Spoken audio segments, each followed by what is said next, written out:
What I'm about to say may surprise you or even disappoint you. You might think it's counterintuitive, ridiculous, outrageous, and so despicable that you immediately demand a refund. But here it is. Even though this book is about being a gentleman, I'm not going to give you a definition of what a gentleman is. There's no specific Dain Heer way of being a gentleman. That would be too static, too conclusive, too prescriptive. As I've said many times in all of my books and most of my online materials, and in my classes and some of my conversations, I don't have any answers for you, my friend. Only questions. I'm never going to tell you what to do, and I'm never going to make any demands of you. I'm simply inviting you to explore this area with me. And to explore, we need to move away from black and white, good and bad, right and wrong ways of thinking. A core element of this book, and a necessary step on the way to becoming a true gentleman, centers on undefining and breaking down the roles that we feel we need to play out as men. So I'm really not going to prescribe another way for you to be. Instead, I'd like to present you with possibilities that will get you to the place where you can be the greatest version of yourself as a man, whatever that looks like for you.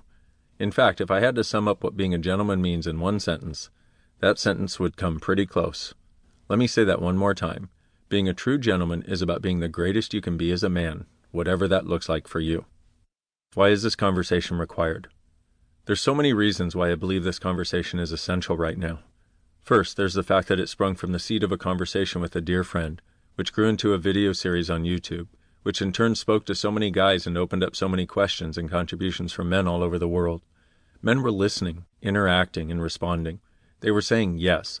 And, as I said a few pages ago, so were their partners. Let's talk more about that seed planted by that dear friend, 23-year-old Liam. He and I were discussing the different aspects of what it is to be a man. Could a man be kind while also being powerful? Could he be vulnerable while also being sexual? By the way, that kind of conversation, which was open, honest, and supportive, is exactly the kind of conversation men should be able to have with each other, and this is something we'll get to later in the book. But there we were, and there Liam was, standing in front of me, saying that the very fact that we were talking in this way, about this subject, was a huge deal for him. We were covering and exploring an area which he struggled to find good, useful, authentic information on. He'd scoured YouTube. He'd Googled just about every variant of the phrase, how to be a man, and he'd plowed through the articles and tutorials and opinion pieces that came back. He was no clearer and no closer to knowing how to live as the man he wanted to be in this world. What was really lacking for Liam were resources, which spoke to a possibility where being a man means you can be honorable, kind, and caring, and also potent and sexual.